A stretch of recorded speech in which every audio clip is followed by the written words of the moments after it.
Chin Heng was part of the former elite of society, but suddenly, he returned to his senior year of high school. Now, he intends to make changes and improve the relationship he had with his friends. The story begins with Chin Heng looking straight ahead, covering part of his face with his hand. In the background, a starry sky and a full moon illuminate the night. He is on a tall building when suddenly, a middle-aged man accompanied by some women approaches and respectfully greets him, calling him Mr. Chin. The man raises his glass of wine in a toast and, with a bright look, praises Chin as a promising young man. Chin, however, remains calm and rejects the compliment. The man hesitates in the face of his coldness but keeps insisting, offering him more alcohol and trying to convince him to trust him, assuring him that he doesn't have to worry about anything. However, Chin stares at him disapprovingly as his interlocutor drinks in an attempt to distract him. He observes his own reflection in the wine glass and for a moment, is lost in thought. His name echoes in his mind, but he no longer recognizes himself. Convinced, he concludes that everyone around him is hypocritical and only treats him that way because he is a millionaire, including the man and women sitting on the next sofa, whose falsehood is evident. Soon, a young woman named Jiang Mai appears and comments that Chen's future wife will be very lucky. The man accompanying them, however, corrects her, saying that Chen is single and one of the most coveted bachelors of the moment. Jiang, a little embarrassed, sits next to him and soon realizes his sophistication and high standards. Holding a business card, she longs for an opportunity to be noticed. Determined, Jiang approaches and begins to praise Chen, talking about the importance of balancing family and career. He listens to her in silence. Then, she leans discreetly and hands over her business card, hoping he will accept it. Chen picks up the card with a faint smile, and Jiang beams with delight. On the table, there's a bottle of alcohol. The man realizes that Chen has barely drunk but still offers to take him home. Chen firmly refuses, saying that his house is close enough to go alone. He sighs, walks to his car, and holding his jacket in one hand, places the other on the door handle. Suddenly, a loud meow catches his attention near the wheels of the vehicle. He bends down and finds a small orange cat. Picking it up in his arms, Chen comments that the cub was lucky to have been noticed, otherwise, it could have been run over. Then, he releases the kitten, which quickly runs away before disappearing into the darkness. The cat still looks at Chen one last time. The car's headlights shine brightly, illuminating the night. Chen settles into the front seat, closes his eyes, and relaxes. When he opens them again, he looks out the window and sees the same orange kitten next to two adult cats.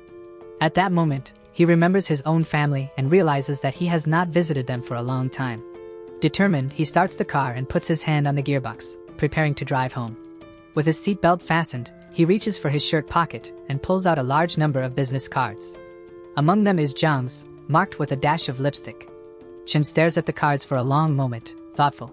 Then, without hesitation, he throws them all away.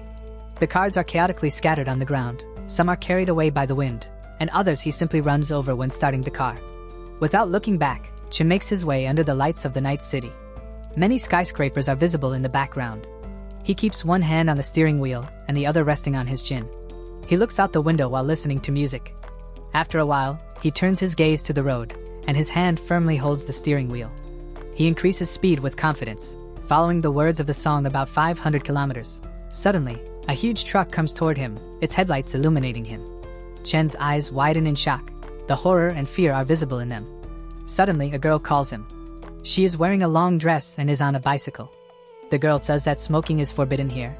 Chen closes his eyes, holding his head with one hand, which suddenly starts to hurt. He opens one eye and tries to understand what exactly happened to him, and where he is. The girl in the long dress stands in front of him with a surprised expression. The people in the background are also surprised by her carelessness. A guy sitting on the bench coughs, and Chen is confused for not recognizing who is sitting next to him. His eyes widen in total incomprehension. It seemed that everything was just a dream. The main character continues to be perplexed by what is happening and suddenly notices something. Under the incomprehensible gaze of his comrade, he sees his reflection next to the bench where they are sitting. His eyes get even bigger, and a drop of sweat appears on his face. He wonders if this is some kind of time travel. The boy absolutely does not understand what is happening. The dark-haired girl looks down awkwardly, keeping her silence and waiting for at least some reaction from Chen. The protagonist is grabbed by the face. A man says that his behavior is unusual and should not be done under any circumstances.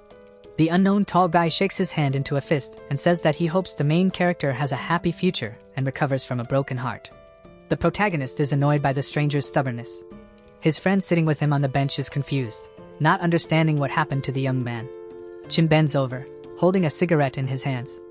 His facial expression becomes immensely gloomy. He seriously and coldly asks the tall unknown guy who he is. The horror is visible on the tall guy's face from such a reaction. He decides that he needs to leave and says that Chen doesn't deserve so much attention. Meanwhile, the girl just looks silently but then finally decides to talk. She says that if Chen really wants to ignore her, that's fine, but she has made it clear that she doesn't want a relationship now, and her opinion won't change anything. Chen looks at her, worried when she mentions it. The girl also says that if he continues, she will tell her mother about his smoking. The protagonist doesn't even remember who his mother is but is afraid that she will find out. He gets extremely angry and doesn't understand how the girl knows his mother. The friend still looks at him with incomprehension, and the tall guy gets angrier by the minute. The girl hands him a bottle of water and informs him that he should come for enrollment later. Chen refuses the offer, and the tall guy complains that the main character is pretending to be tough out of nowhere. The girl goes silent and does not understand the hero's behavior. Little by little, she reaches out with the bottle of water, then leaves it on the seat. With a dissatisfied look, she turns around and leaves. Chen does not comment on this and watches as the girl and the tall guy leave on a bicycle. He asks his friend if he really confessed his feelings to her. The friend puts his hand on his shoulder and asks him to stop pretending. The protagonist realizes that this is the girl he had a crush on as a student. He turns his questioning gaze to the guy next to him and asks who he is. His best friend, Wang Zibo, grabs him by the shirt, shouting that he is his best friend and has always smoked with him. The protagonist questions if he is the same Zibo who went to Iraq. This makes his friend even angrier. After a while, they walk down a typical Chinese street, where there are many shops and three-story houses. The friend asks him not to drink so much because of enrollment. The protagonist replies that he understands. After a while, they arrive at the classroom. The main character receives congratulations on successfully graduating from school. His teacher, with a slight smile and closed eyes, hands over a graduation notice. His friend is surprised that he passed the first level exam, and Chen mentions that he also passed the second level without any problems. Then, the young man looks at his smiling teacher, Lao Shu. The protagonist reminds himself that this teacher will succumb to a disease caused by smoking. He realizes that he has indeed gone back in time. Suddenly, the young man notices a red pack of cigarettes on the table next to a pen and a stack of papers. The protagonist quickly takes the cigarettes for himself under the surprised looks of the teacher and his friend. He asks Lao to smoke less. Chen looks at the teacher, holding the pack of cigarettes in his hand, and reminds him that teaching in high school is already difficult, but smoking will harm him even more. The teacher looks at Chen with evident incomprehension because he clearly did not expect such words from him. However, the teacher laughs slightly and tells the main character that he will smoke less in the future. The protagonist says that he will take out his cigarettes now just to be sure, which makes his friend and professor even more surprised. Meanwhile, a tall guy is outraged, questioning why Chen was accepted into the most important university. A girl tries to defend him, stating that Chen always had good grades and that their conflict is just a misunderstanding. The guy doesn't want to know and remains indignant. The girl continues to defend Chen and tries to explain the reason for smoking, but the boy interrupts her and calls the main character a criminal and a brawler. At that moment, Chen and his friend appear behind him. Chen approaches the girl he was in love with and asks where she's going to study now. The girl blushes a little and replies that she is going to study at Tanghai University. The young man says that he is going to study at the neighboring University of Finance and Economics. The guy next to them tries to humiliate him, but nothing comes of it because the protagonist doesn't even pay attention. He asks what time it is, and the girl looks at his watch, saying that it is 5:20. The main character takes her hand and asks where she bought the watch, also hinting that this time means, "I love you." The tall guy indignantly pushes him away, accusing him of trying to reconfirm his feelings for the girl, but Chen doesn't react. He decides to walk away while the tall guy shouts angrily behind him. Meanwhile, a speaker screwed into a tall pole plays music-like sounds.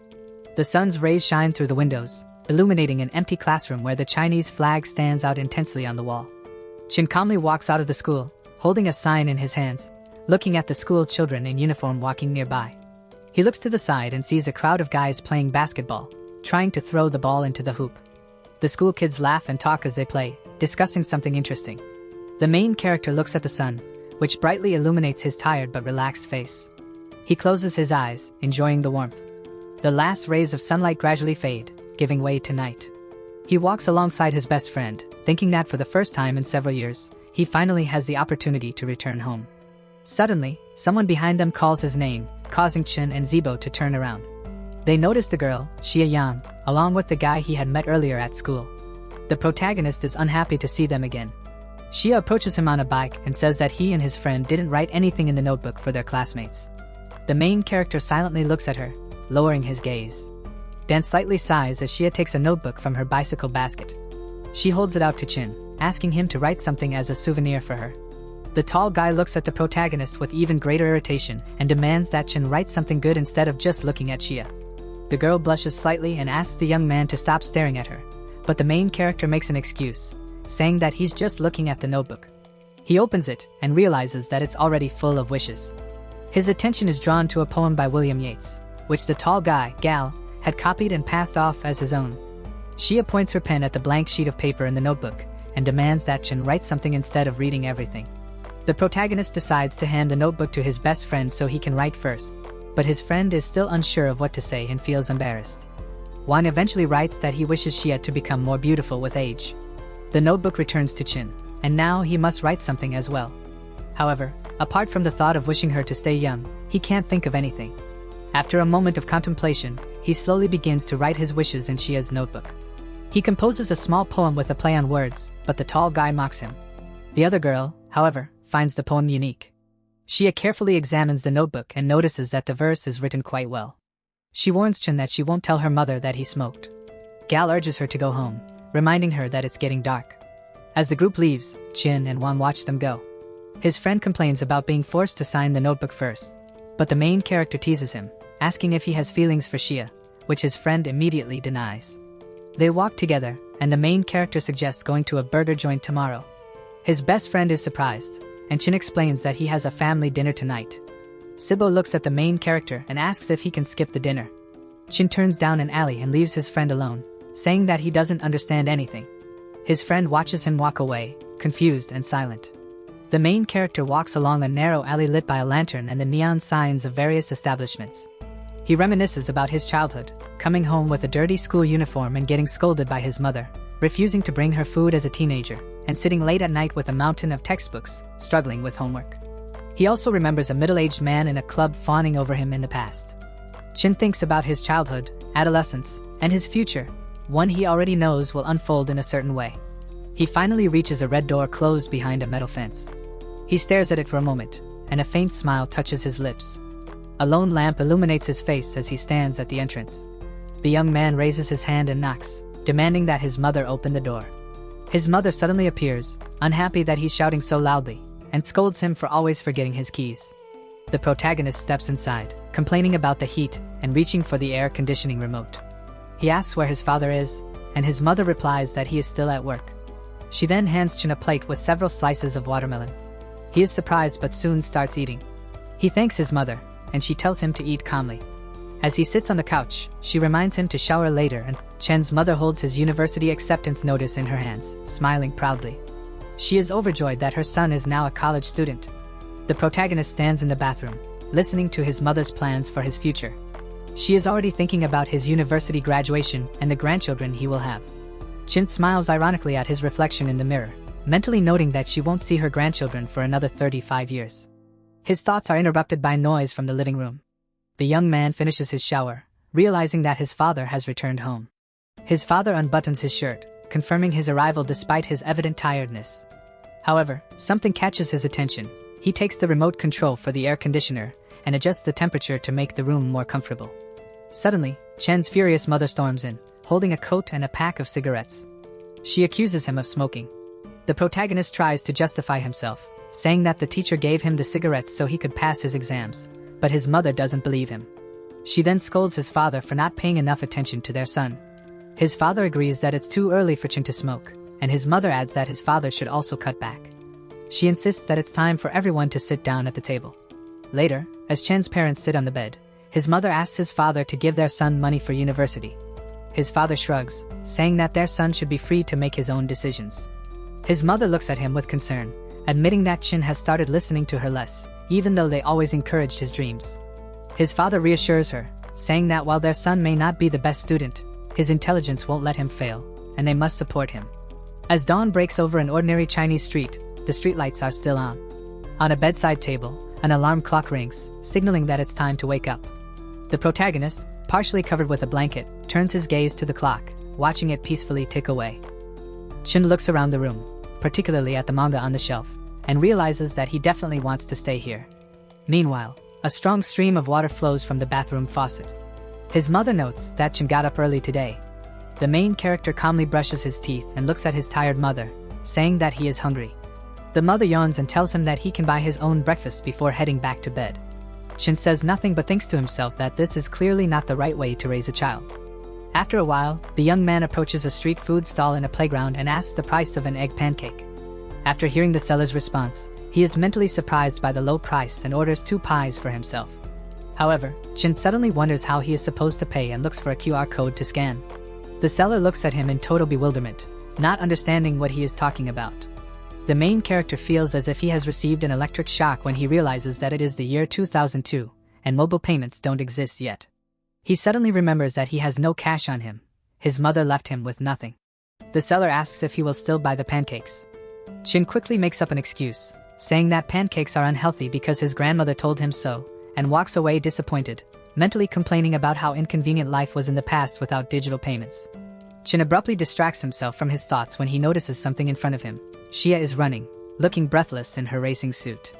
The protagonist calls out to her, and she immediately turns her attention toward him. Shia looks surprised, not expecting to see him so early. She looks at him and asks what he is doing here at 6:30 in the morning. Suddenly, a thought flashes through her mind, but before she can fully process it, she quickly interrupts herself. Instead of waiting for his answer, she puts her hands on her hips and says, "I know why you're here." She repeats once again that she is not interested in a relationship right now. The main character freezes, not expecting such a conclusion from her. Shia assumes that he got up early just to observe her, and she crosses her arms, looking at Chin. She asks if he was trying to get her attention when he ignored her yesterday. Chin remains silent, standing awkwardly. The girl then tells him that he is a good guy, but she doesn't want a relationship until graduation. At that moment, the protagonist realizes that this is precisely why they are not dating yet. Shia continues, explaining that she doesn't want to be distracted. Inwardly, she recalls a promise she made to herself in school, to avoid relationships. Before Chin can respond, she tells him not to say anything because everything is already clear. He agrees, saying that she is smart, and then invites her to breakfast so they can talk. Shia is momentarily embarrassed, and notes that she should be the one inviting him since he has helped her so much with her studies. The protagonist agrees and suggests they go to a convenience store near the police station that serves soy milk and refried beans, saying it will be delicious. The diner has a bright yellow color, with several police officers and passers-by inside. An acquaintance greets Shia, and she happily and politely greets him back. Meanwhile, the main character enjoys his favorite food.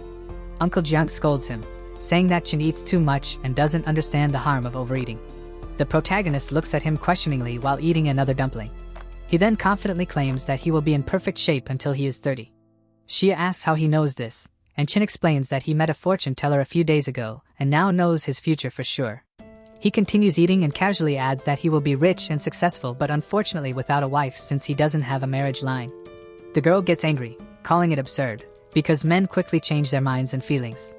Chin then explains that the fortune teller taught him how to read palm lines, saying that every pattern is unique and determines a person's fate. He even notes that the breads made by the owner and his wife are different. According to him, the owner's breads are smooth, while his wife makes them with folds. Shia is skeptical of such a claim. Curious, they both turn their perplexed and slightly awkward gazes toward the diner's owners as they work. Shia closely observes them and then notices the board where the breads lie, realizing with shock that they do, indeed, have completely different textures and shapes. At this moment, the main character smirks to himself, noting that Shia lacks basic knowledge about baking. After all, the shape of the bread depends on its filling, and that is the entire secret. He reaches out to her mischievously, pulling her attention away from the owners. With a playful expression, he offers to read her palm. Shia hesitates for a moment but eventually decides to trust him. The protagonist examines her hand and begins explaining the meaning of the patterns according to Confucianism. He tells her that if the line of salvation is long, she will be healthy and happy. Shia is surprised by such serious words coming from him. He then marks her wisdom line, saying that she loves to fantasize and that she will be happy. However, when he gets to the marriage line, he pauses dramatically and says that she should stay away from the guys constantly surrounding her. He warns her to be careful. Then, with a smirk, he tells her that he has figured out who her ideal husband is, which surprises her. Holding her hand, he declares, "Your ideal husband is right in front of you." Shia, indignant, quickly pulls her hand away. Chin laughs and thanks her for breakfast before walking toward the exit of the diner, preparing to go home. As he leaves, the wife of the diner's owner gives him a piercing look of suspicion. Chin quickly tells her that Xia paid for his meal. At that moment, a policeman enters the diner and turns to look at the protagonist carefully. Chen, holding a toothpick in his mouth, looks at him questionably. The officer is talking behind him, and the diner owner's wife appears disapproving of Chen. Suddenly, the woman starts talking to the cop and points her finger at the main character. The officer narrows his eyes in anger and dissatisfaction upon seeing the young man. Chen, shocked, quickly says goodbye to Xia, making up an excuse that he urgently needs to go home because he has work to do. Realizing that this policeman is Xia's father, he immediately starts running. Early in the morning, a double-decker blue bus is parked at Gang Bus Station, gradually filling with passengers. The protagonist and his best friend discuss the differences between university and high school girls, as well as the fact that unlike school, university allows students to make their own study choices. However, the main character grows annoyed as his friend keeps asking too many questions. Then, his friend suddenly mentions that he saw Xia. Chin quickly looks out the window, and his friend, Zibo, smirks, realizing that he is interested in the subject.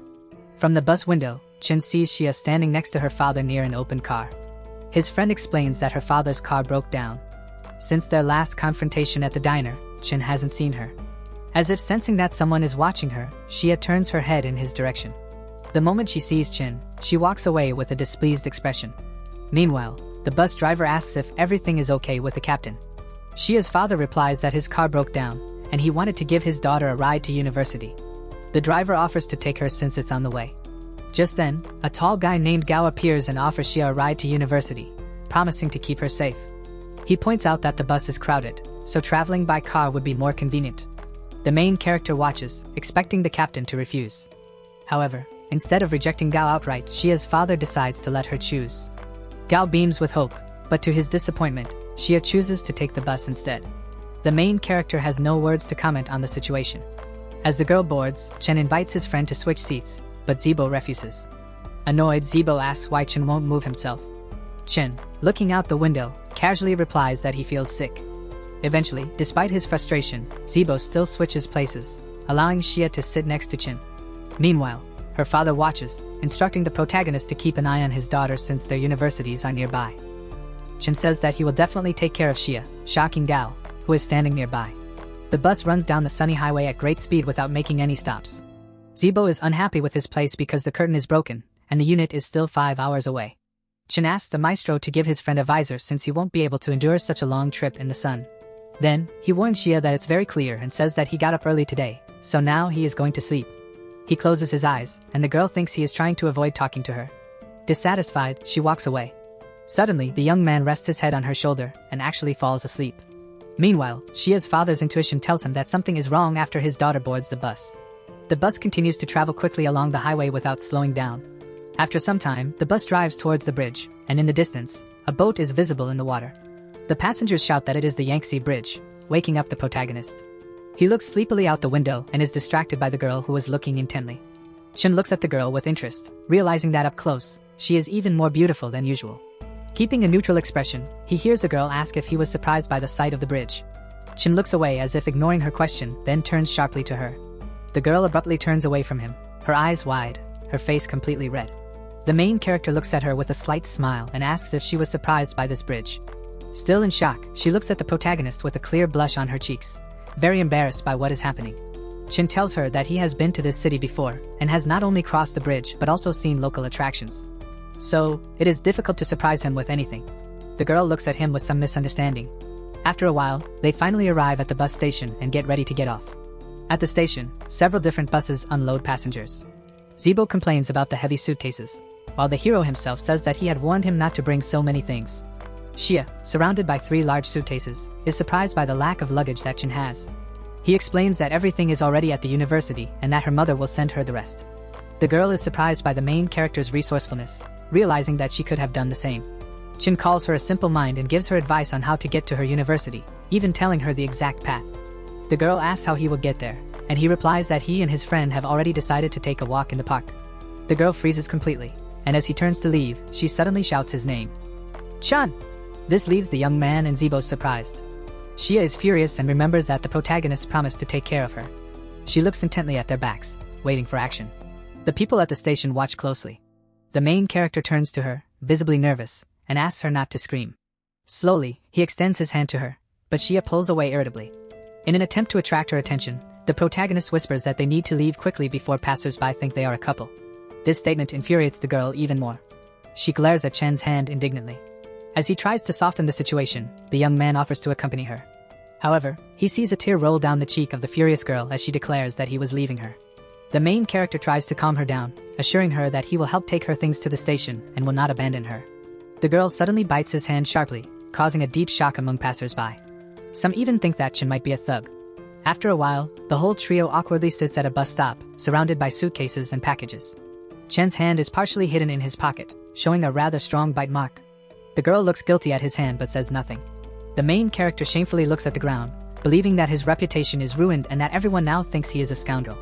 Shia also feels strange, realizing that maybe the protagonist wants to find a girlfriend. She feels jealous but understands that she can't do anything about it. With slumped shoulders, she calls his name, catching Chen's attention. The main character closes his eyes and sighs heavily. Looking at her condition, he opens his eyes, and a faint smile appears on his lips. Then, he asks if she is angry with him. The girl, with big eyes full of regret, tears, and embarrassment, lowers her gaze and nods timidly. The protagonist says that missing a walk in the park is not a big deal, but the girl disagrees, shaking her head. Zibo invites Chen to accompany him to the university, or meet him later. Then, his friend suddenly runs away very quickly, leaving Chen and Xia alone. The main character is surprised by his friend's actions, while Xia remains silent. He calls the girl, who is still crying, and asks her not to worry and to come with him. Xia quickly wipes away her tears and agrees. Chen takes most of the luggage, letting the girl carry only one suitcase. As they walk ahead, he carefully leads her to his dorm room and then walks away. The protagonist takes off his glasses, relieved that the problems are over. He lowers his hand into his pants pocket, revealing the edge of a white piece of paper. A pretty girl had given him the dorm's phone number, saying that he could contact them at any time. In the background, a disgruntled Xia stands while the main character holds the paper in his hands, smiling happily. He thinks that it is impossible to refuse such an offer. Meanwhile, a red poster with golden hieroglyphics welcomes students at the university entrance. Looking around, the protagonist realizes that he hasn't been here in 10 years. Among the crowd of students, a girl with long bangs hurries past, accidentally bumping into him. A piece of paper falls out of her hands. With noticeable irritation, the main character looks at her. The girl immediately starts apologizing, and he can't help but notice how immensely cute she is. Smiling in response, he tells her that there is no need to apologize. The girl thanks him and quickly flees the scene, leaving the protagonist shocked. He picks up the fallen paper, trying to remember the girl he just met. Chen continues walking and thinks about how quickly the stranger left. At that moment, two people are sitting at a table, an old man and a happy-looking girl. As he approaches, they ask if he is a student, and he confirms. The girl, who turns out to be his classmate named Hino, introduces the old man as their teacher, Gua. The teacher instructs him to fill out some forms and head to the dormitory. Once he finishes, he sees a crowd of students gathering behind him. The girl warns him that he will be living in the third building, room 6002. The main character thanks them and says goodbye. Looking around at the university students, he notices that they are much more attractive than the students from his school. Observing the girls, he realizes what draws other guys to this university. With a sigh, he carries his bag, believing that he needs to earn money before thinking about relationships. The information board is full of various inscriptions and papers, making it difficult to find a specific advertisement. But finally, he finds something suitable and hopes it will help him make money in the future. As the sunset sky slowly turns into night, the lights come on in the dormitory where the protagonist lives. Walking wearily through the corridors, he thinks about how many people are here. He smiles happily, recalling how long it has been since he was in this room. Placing his hand on the door, he opens it slightly, letting the light spill into the corridor. He assumes that his neighbors are still the same. Smiling, he happily greets them, asking if he was the last to arrive. At that moment, three people turn their attention to him. One of them, particularly excited, shakes his hand and introduces himself as Yang. The protagonist then meets the other two, Chang, wearing a blue blouse, and Jen. Soon, two more students enter the room. One, wearing glasses, introduces himself as Lee, while the other is Jin. Jin shocks June by revealing the latest Motorola model, which he proudly confirms. The protagonist is happy to see that his friends haven't changed. Yang offers him a cigarette, calling him the oldest. Listening carefully, Chen suggests that everyone number themselves according to their age. When the youngest receives cigarettes, he feels embarrassed, but Lai and JY refuse them. The older guy is surprised by their refusal, and the second guy mentions that there are only a few types of cigarettes available in the hostel. Jin says that these are very cheap and of poor quality. He starts recommending better cigarettes, mentioning that there are lighter and tastier options. The older one feels embarrassed and admits that in his city, he has only smoked these cigarettes and hasn't heard of other kinds. The protagonist thinks about how nice the students are, considering that they can even discuss such a simple topic so openly. Meanwhile, the young man contemplates the 4 years of training ahead. With a cigarette in his mouth, he stands at the dormitory door, looking disgruntled, realizing that for the next 4 years, everything here will be new and surprising.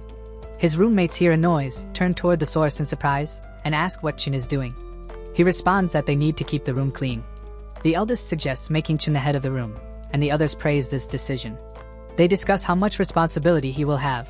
He'll be responsible for sleeping arrangements, meals, and even resolving conflicts. The protagonist replies that he has no problem accepting the position, and his roommates look at him with admiration. That night, words of praise are heard for the main character's responsibility and courage. Morning comes, and the sun shines brightly, illuminating the streets. The main character wakes up to the loud ringing of JY's phone. Light tells Chin that he needs to go to class and also needs a uniform. The protagonist's eyes widen in realization as something important suddenly occurs to him. He jumps out of bed, declaring that this is the time to find the girl.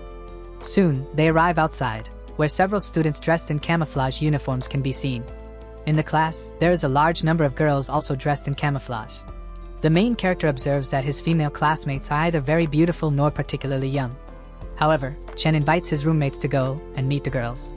Several of his friends feel embarrassed by this proposal and remain silent.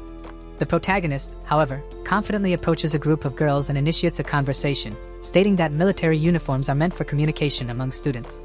Among them is a girl named Hugh, whom he is already familiar with. He greets her, and she is happy that he found her again. Hugh mentions that Chin is the only one out of the 27 boys who dared to approach the girls. The main character introduces himself and asks if anyone from his home province is present. A girl with a ponytail raises her hand and confirms that she is from the same province. Chen's roommates are impressed by his boldness and flirting skills, commenting that people like him are always popular. One of the girls says that the first year involves a lot of work and hopes that Chen can take care of his classmates. Confidence is visible in the protagonist's eyes as he states that he needs to help the teacher manage the group. Suddenly, he notices the girl he met yesterday and asks Hugh about her. Hugh realizes that he forgot to introduce her. The girl blushes deeply and quickly walks away. Hugh explains that her name is Yu and that she is his roommate. She hides behind Hugh's back and then leaves completely. Hugh asks Chen not to comment on this and explains that Yu has no parents. Her grades are low, and she is studying on credit. The main character recalls that Yu is actually a diligent and intelligent student. He remembers a moment from the university's undergraduate graduation ceremony when Yu borrowed an incredibly beautiful dress from someone and stunned the entire university. The details of her outfit flash through his mind, and he admires her beauty. He also remembers that their connection was broken in the past, but this time, he is determined not to let that happen again. Inside the classroom, the teacher coughs to attract the students' attention and announces that the meeting has begun. He looks carefully at the students and invites them to introduce themselves. A girl with long red hair stands up and says that her name is Yen Yen. The protagonist's roommates begin evaluating the girl, and Chin is perplexed by their behavior. Soon, his attention is drawn to a clumsy and shy voice. Yu stands near the board and briefly introduces herself, mentioning her home province. Chen's roommates are unimpressed with her, but the protagonist knows that much more is hidden beneath her shy exterior. The teacher then talks about the need to elect a class representative. The eldest among Chen's roommates nominates him, while another roommate says that Chen will be able to help his friends. Yu, noticing the competition, concentrates and decides to try harder. She turns to Yu and tells her to ignore the guys, calling them stupid. Yu is visibly embarrassed. Outside, under the clear sky, the instructors give orders that must be followed unconditionally. A man in a military uniform declares that a male student needs to cut his hair as it doesn't conform to the rules. The outraged student defends his appearance, arguing that others also have long hair. Some students wonder if they, too, will have to cut their hair, causing some of the girls to become hysterical. While the girls debate their right to keep long hair, the main character notices that Hugh runs away. Deciding to establish his authority, he calls out to the teacher, asking for clarification. This immediately provokes a reaction from the military instructor. The main character stands with his hands in his pockets, while his companions look at him in shock. Chin introduces himself as a student from the second class of public administration. The teacher, still holding scissors, is questioned by Chin, who asks him to put them away to avoid unnecessary problems. The instructor glares at him and insists that long hair is not allowed during military training, intimidating everyone. A defiant student claims that no one can force him to cut his hair, but Chin shuts him down, explaining that the instructor was only invited to conduct training, not enforce grooming rules. Chen then challenges the instructor, asking him what his superiors would think if they saw him using scissors on students. The instructor remains silent, clearly afraid of authority. Chen then demands to see the official rule regarding hair length. He boldly states that if such a rule exists, he will be the first to shave his head. The instructor, at a loss for words, remains speechless. Finally, Chen suggests that students wear caps to keep their hair in place and avoid distractions during training. The instructor reluctantly agrees. The protagonist approaches the student who had been arguing with the instructor and tells him to apologize. The student resists at first but eventually complies. He approaches the instructor awkwardly, without making eye contact, and mutters an apology. The instructor closes his eyes, clears his throat, and begins forming the training group. The girls are grateful for Chen's courage, and some even take an interest in him. Hugh grabs Yu's hand and quickly leads her away from the stadium. Meanwhile, Chen encourages his companions to form a line. Just then, the instructor calls Chen by his full name and announces that, since he smoked, he must run 10 laps as punishment. The protagonist darkens with frustration, while one of his companions laughs. Chen then points out that another student also smokes, and the instructor punishes them both, making them run 10 laps. Exhausted after running, one of Chen's friends praises him for standing up to the instructor. However, Chen is irritated and blames Jackie for not being able to cut his hair in time. Jackie tries to make amends by offering his help anytime, and even treating Chen to dinner. At that moment, Chen decides to buy ice cream for his classmates, who thank him. As they eat, the girls discuss his leadership qualities. Some believe he is the best option, while others argue that discussing matters with him will be difficult. Without hesitation, one girl suggests voting for whoever they prefer. The protagonist realizes that winning their votes will be difficult. Observing from a distance, the instructor and teacher discuss something in private. Chen decides he must align himself with more influential people to achieve his goals. At that moment, the teacher asks the instructor to notify him immediately of any problems and offers dinner as an apology. The teacher, clearly unprepared for the situation, sighs deeply. Suddenly, he is interrupted by the protagonist, who offers him a cigarette. The teacher accepts and asks about the conflict. Chen confirms that it has been resolved, and the teacher praises him. However, their conversation is cut short when the teacher's phone rings. Chen listens closely and realizes that the teacher is dealing with personal problems and work stress. A voice on the phone demands the teacher's immediate help, implying that failure to assist could have severe consequences. The teacher looks shocked, and Chen asks if his wife called. The protagonist then offers to take care of the professor's daughter, insisting that he knows the city well.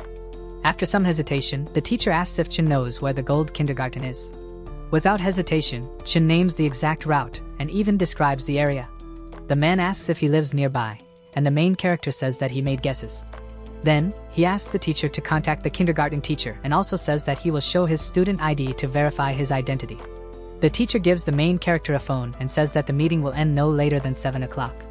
Chen takes the phone in his hands and says confidently that the teacher can count on him. Then, the young man turns his gaze to the crowd of students.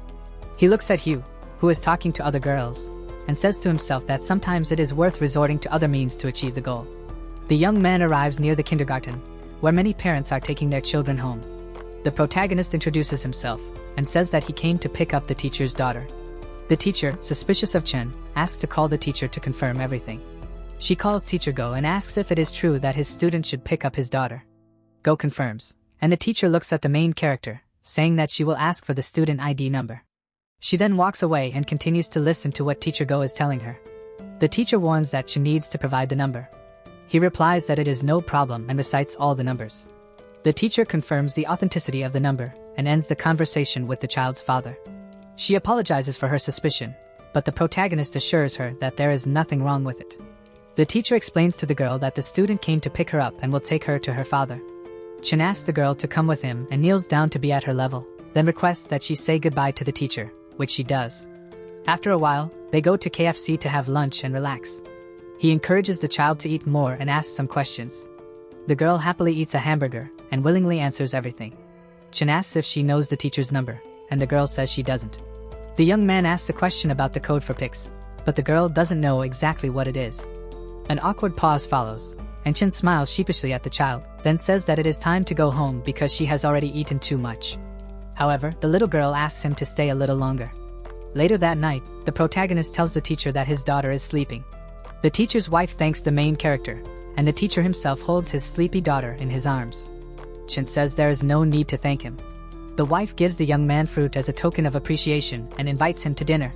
The teacher offers to give the main character a ride to the bus stop. Chin smiles and thanks him for both the fruits and his kindness. Near the entrance of the university, many students are seen going about their business. Chin sits on a bench, smoking, with the donated fruits beside him in a bag. He sees Shirao approaching and remarks that it is time to sleep. Her gaze is drawn to the fruits, and she asks where he bought them. The protagonist casually replies that he bought them at a nearby store. The girl listens carefully and seems a bit surprised by his statement. She straightens her hair and asks if he called her just to give her the fruits. The protagonist insists that these fruits are expensive and asks her not to spend so much money. The girl starts to say something but is interrupted by someone calling her name. Turning around, she sees a guy with glasses who says he didn't expect to find her there. Everyone greets him. Shirao mentions that she heard he works at the Institute of Geology at the Chinese Academy of Sciences. The guy with glasses falls silent, carefully observing the main character. After a brief pause, he breaks the silence and asks who the boy is. The protagonist replies that he is Shirao's former classmate, then hands the guy a pack of cigarettes, which he refuses. The guy covers his nose, clearly disliking the cigarette smell, then points to his folder of documents, stating that he has to go as the teacher needs to distribute topics for tomorrow. Shirao explains to Chin that they wanted to recruit this guy to the Academy of Sciences even before graduation, and one day, he came to them looking for a lab. The girl watches the main character expectantly, but he continues smoking without reacting. After a while, Chin finally looks at Shirao and asks what happened. She lowers her gaze and admits that the guy offered her a position as a lab assistant. Chen is surprised but looks away. The girl continues, saying that she didn't accept the job. Chen remains indifferent, which frustrates Shirao. She grows irritated and scolds him for smoking again, reminding him that he never had this habit before. She urges him to think about his future. The young man glances at his cigarette and casually remarks that he has plans to be with a certain girl. Shirao blushes and asks if the girl is beautiful. The protagonist replies that, in all his years, he has never met anyone like her. She then asks what he will do if the girl rejects him. Chin responds that he does not plan to give up. Shirao questions whether the protagonist cares about the girl's parents' opinion, but he says he only cares about the girl's own opinion. Shirao blushes deeply, her eyes widening in embarrassment. Abruptly, she runs away, telling the main character that she needs time to think. Chin scratches the back of his head, clearly shocked by her sudden change in mood. He stands still, wondering why Shirao needs time to think. After all, he was talking about her. The next day in class, the teacher greets the students and announces that enough time has passed for them to get to know each other and choose a group leader. He encourages initiative and invites students to nominate themselves. The protagonist's friend urges him to apply, claiming that he has already envisioned his future. The first nominee introduces herself, and one of the protagonist's friends looks on with disappointment, thinking he missed his chance.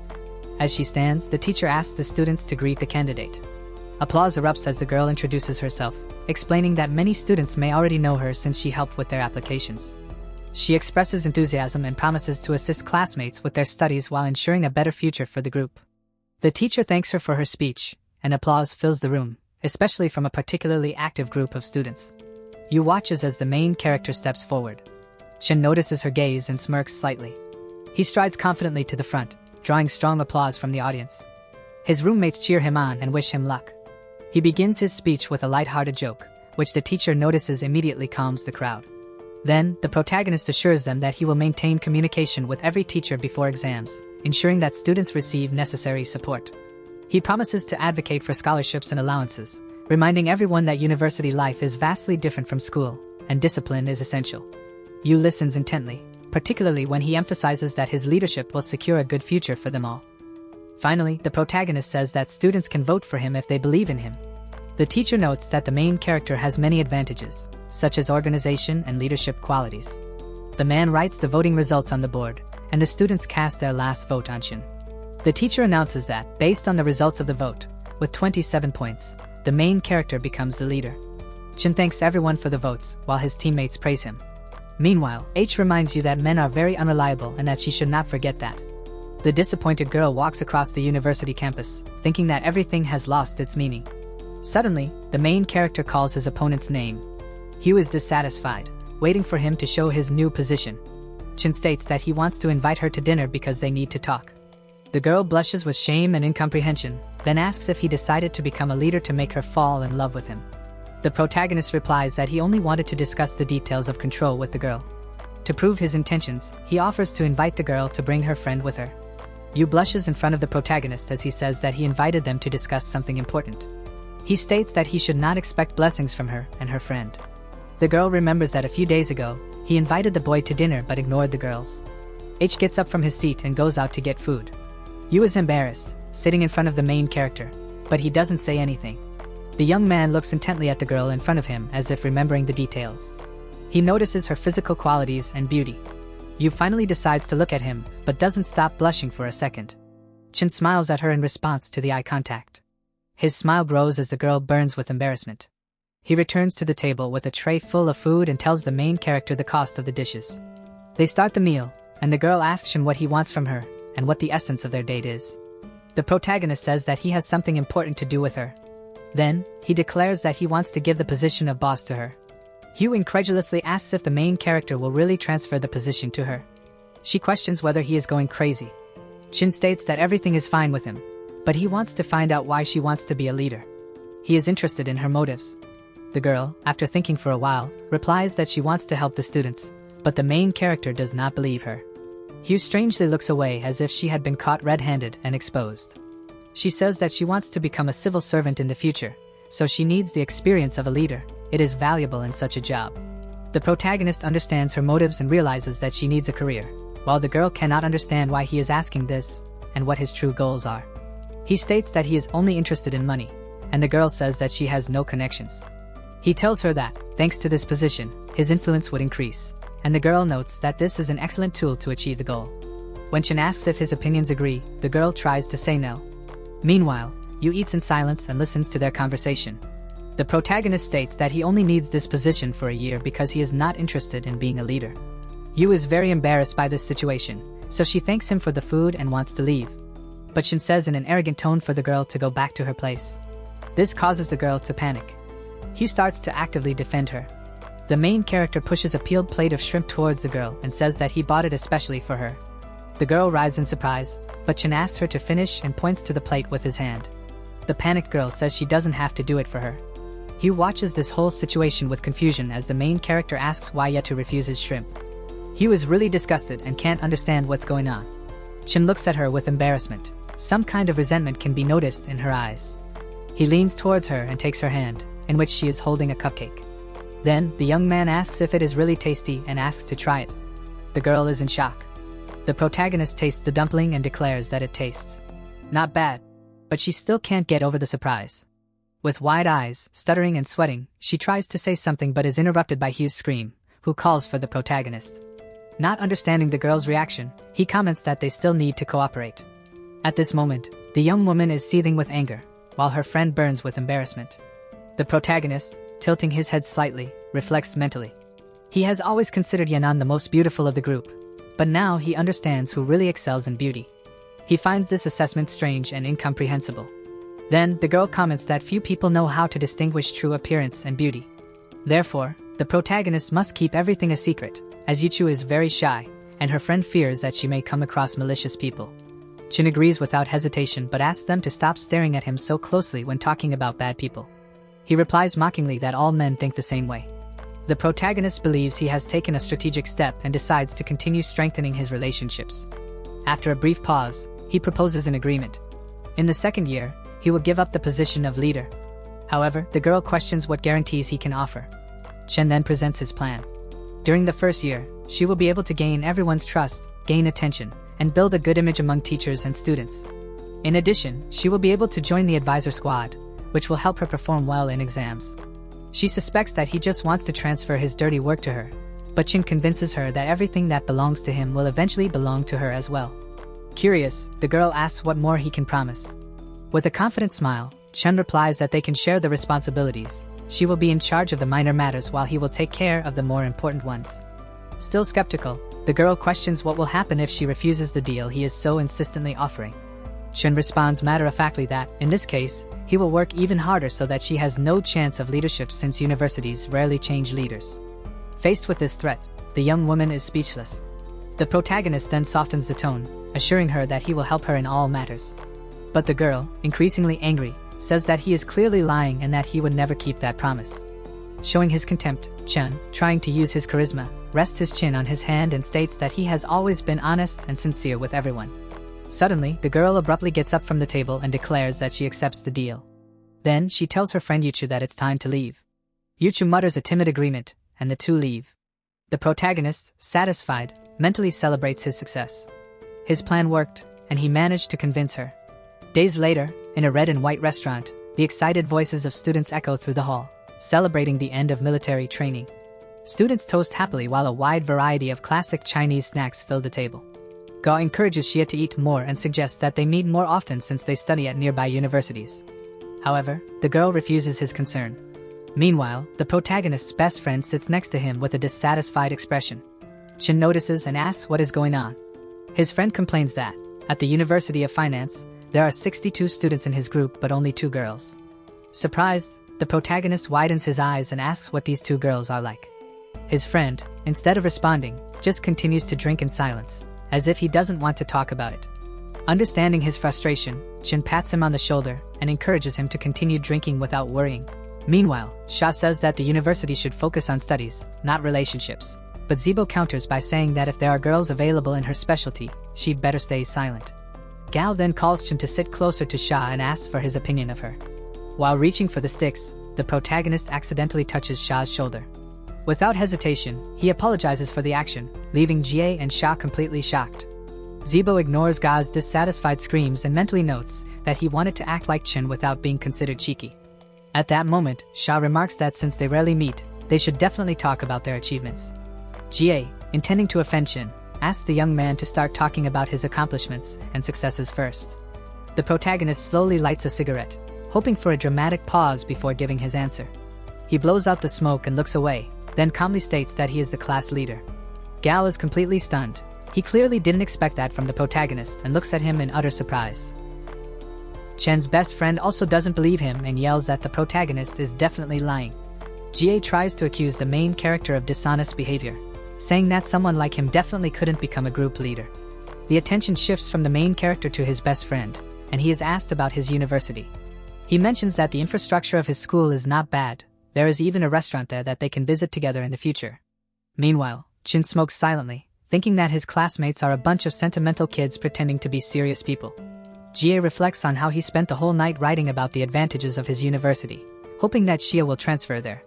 At that moment, Jie is finally asked about his university, but before he can respond, someone interrupts him, calling the main character. Chin informs them that after the start of classes, the group is offered various activities and asks what kind of payment he will receive as a leader. He tells his colleagues that he needs to leave to take care of business. As he approaches the girl, he states that he receives 50 yen per person. Despite doubts about whether the amount is too expensive, he claims everything is fine. Chin looks at the girl and asks her to give those 50 to her friend Yu. The girl gives him an unreadable expression, as if about to ask him a question, but instead, she looks away, turning her gaze toward their classmates sitting in a cafe, waiting for him. Yu notices Xia looking at Chin and instantly understands what's going on. She shifts her gaze back to the protagonist, takes the money from him, and sarcastically remarks that she hopes the boss feels good. The protagonist is surprised by her sudden mood swing. Xia stands up, obviously proud, and once again asks Chin if he is really a leader. Jie tries to belittle him, saying that leaders are just servants and far from being members of the student council, which he is about to join. The main character, unfazed by the attempt to offend him, simply agrees with Jie's statement. Zibo, noticing the situation, asks Chin about his new love interest. Perplexed, the protagonist questions when he got drunk. His friend whispers that he believes Chin is trying to attract Yu's attention, but the main character tells him to stay quiet. As classmates say their goodbyes, they walk together to a nearby station. In the background, the station building has huge inscriptions in golden hieroglyphics. Just as Chin is about to leave, Xia suddenly calls out to him. She looks down, gathering her thoughts, before confidently shouting to the entire street that she appreciates Chen's persistence. The sudden, loud statement draws the attention of passers-by, making the young man visibly uncomfortable. As if not wanting to hear more, he lights another cigarette and sits on a bench, darker than a storm cloud. He feels like a scoundrel for letting Xia believe he still has feelings for her. After a few minutes, the young man arrives at a street lined with multi-story buildings. Approaching an office building, he announces that he is near Shenton Express. Observing the warehouse workers, he notes that there is no dress code. Everyone wears whatever they want. Deciding to take matters into his own hands, he approaches a worker and offers him a cigarette. He asks if the director of the establishment is there. The worker accepts the cigarette and replies that Director Zhang is on the second floor. Chin thanks him and heads upstairs. Upon entering the director's office, he sees a man sitting at his desk, absorbed in writing something on a piece of paper. At first, the man doesn't notice him. When he finally looks up, he asks who he is. Chin pulls out a sheet listing the job vacancy and states that he saw the part-time offer. The director asks which university he is from, and when Chin responds, the man mentions that someone from that university already applied. He then tells Chin to return to school. Despite hearing this, Chin refuses to give up. He boldly asks what he needs to do to replace the existing employee and get the job. The director ponders for a few seconds before questioning if Chin is serious. Sensing hesitation, the protagonist clarifies that he just wants to make money. The director finds him a little odd and points out that, based on his clothing, he seems to be living well. Why, then, does he need this job? Chin argues that this isn't a big office, and there's no need to scrutinize every employee's background. The director, though impressed by his persistence, states that replacing an employee isn't that simple. He explains that the company is doing well, handling many deliveries. The protagonist responds that this is precisely why they should be open to change. After a moment, the boss presents him with an offer. If he can increase the number of daily package deliveries to 100, he will get the job. Chin considers this a fair deal and asks if the director has a business card. The man hands him a letter, which Chin takes before walking out. As he leaves, the director mutters that this boy is quite interesting. Meanwhile, on the streets, recruitment announcements for club positions echo in the air. Chen walks, reflecting on his future. He realizes that if he wants to work with rich people and gain influence, joining a club or union at the university would be the easiest route. He soon finds himself in a long line outside the Student Relations Department office.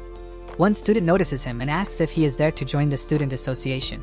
Smiling hesitantly, he explains that someone from his group needs to be part of it for a better future. Hearing this, a few girls exchange glances, unsure of how to respond. They decide to leave together, saying that competing with each other wouldn't be good for their friendship. Before departing, Chin promises to buy them coffee the next day. As he waits, Chin notices a guy glaring at him with obvious hostility. The protagonist is confused, unable to understand what caused the reaction. Without saying a word, the guy turns away, still frowning. Soon, Chin receives an invitation from the commission to enter. Upon stepping into the office, he sees 3 individuals sitting before him. To his surprise, the frowning guy is one of the judges. They exchange looks, and the guy continues to stare at him with open hostility. Maintaining his composure, Chin politely introduces himself. However, he is abruptly cut off.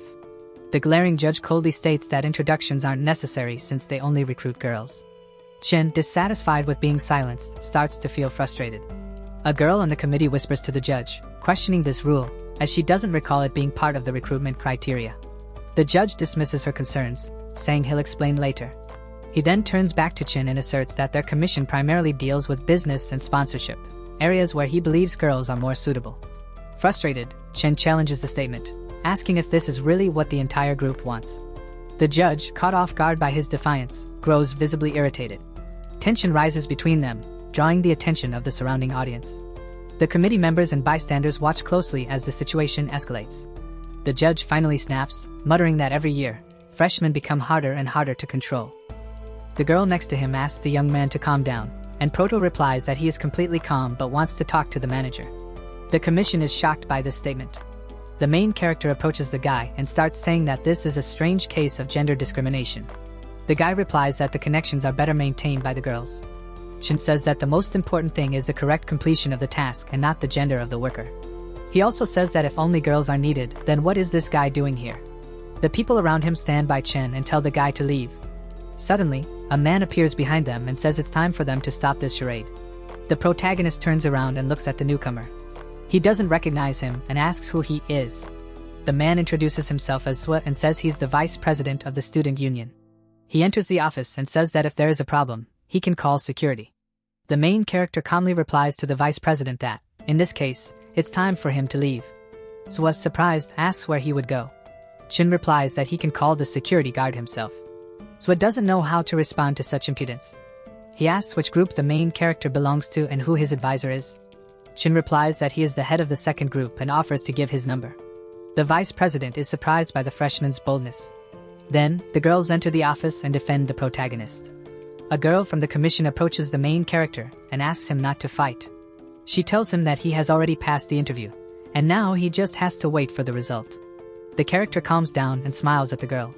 He says that, in this case, there is no need to worry. The guy from the commission starts to complain about the main character's behavior, his arrogance, and his disregard for the club. Chen replies that there is no clause in the rules that prohibits freshmen from entering the club. The audience sides with the protagonist and says that if he can participate, then why are the judges stopping him? The vice president says that all the responsibility is his and asks the protagonist if he could guarantee sponsorship. Chen questions whether the man can always guarantee sponsorship, and Zwa responds positively. The protagonist says that, in this case, he can also easily handle it, which causes an indignant reaction from the vice president. The audience again sides with the protagonist, and says that it's time to give freshmen the opportunity to join without depending on their gender. Zwa says that they could use some help from the freshmen. He thinks he can give the main character a chance to prove himself, so the vice president wants to compare which one of them will be able to rake in more sponsorships in total. The girl next to him says that Zwa has a better chance because he has experience working in the student ministry for a year. The vice president asks if the main character wants to participate. Chen confidently asks what will happen if he wins and raises more sponsorship money. Zwa replies that, in that case, Chen can be president of the commission. The main character readily agrees, and Zwa is surprised because he did not expect such an answer. Chen points to the people nearby and says that there are many witnesses, so Zwa can't back out of his promise. At this time, they are given the rules. At the beginning, one person is randomly selected to calculate the amount of sponsorship. Whoever collects the most sponsors will win. They are asked if everything is clear regarding the rules. The protagonist's rival responds positively. The main character is not sure how reliable the system is with a random selection, but he agrees to the conditions. The opponent is assigned a hairdresser's shop, while Chen is given a stationery store nearby. The opponent walks away confidently and says that they will soon see who the real winner is. The rest of the audience watches from afar as the guy communicates with the management of the hair salon. Yang tells the hero that the hairdresser's shop opened recently, but the stationery store has been around for a long time. Chen tells him not to worry.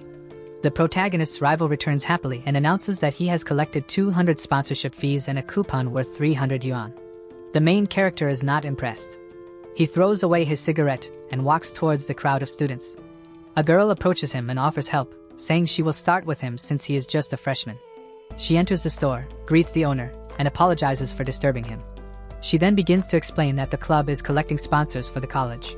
The owner, with a sudden and quick movement, slams a book on the table. He says loudly that he already has a lot of debts and therefore can't sponsor anything. The girl remarks that he always takes this book out whenever someone asks for sponsorship.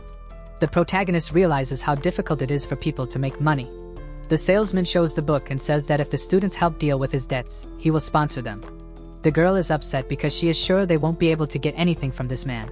The club members look at Chen, confident that he will lose the competition. Suddenly, the main character turns to the shop owner and says that he can help him deal with his debts. The salesman is surprised by what he heard, as he did not expect such an offer from the student. The shopkeeper agrees to the conditions, and Chen says that he will find out everything before the second half of the day. The salesman gives him instructions. He needs to go to the store across the street. There is a scary-looking middle-aged man stands with a big knife in one hand and a watermelon in the other. The girls are frightened by his appearance, and even mistake him for a butcher instead of a fruit seller. The rivals are pleased with the girls' reaction. They think the girls will be too afraid to go there, leading to their loss in the competition. The action takes place near a fruit shop in the market. Chen stands in front of the shop of a menacing fruit seller. The seller raises his huge cleaver over the fruit, preparing to cut it. He looks threatening. With a strong blow, he slices the watermelon into 2 equal parts, producing a loud sound. Chen's friends don't like this, but the main character remains unfazed. The friends begin to convince him that the debt is not so important. They believe that this seller is not inclined to communicate. The protagonist tells them that if they are afraid, he can go alone. They are surprised by this statement. Meanwhile, the protagonist's rival asks the vice president if he should win, but the man doesn't answer. Then, the main character approaches the store owner. The man looks at him, wiping his knife with a cloth. He then asks the main character and his 2 friends standing behind him what they need. Chen smiles politely and tells the owner that he doesn't need fruit, he needs money. Hearing this, the seller glares at him with an ugly expression. Then, with another strong blow, he cuts the watermelon into quarters. A loud thud is heard as the knife hits the wood. The owner looks at them again and asks what kind of money they are talking about. The watermelon juice on his knife resembles something else, making him look even more threatening. The friends grow even more scared of the man. However, the protagonist remains calm. He picks up a small piece of watermelon from the seller's board and starts eating it. Chen, calm and confident, tells the man that he came from the office supply store across the street. He states that the man owes the store owner 3,500 and still hasn't paid it back. The store owner is surprised by the protagonist's boldness. He finds it strange that Chin is not afraid. So, he asks when the store owner hired the main character. Chin replies that this should not concern him and again asks about the money. The seller insists that he does not owe 35,000. Chin replies that this is the amount he heard.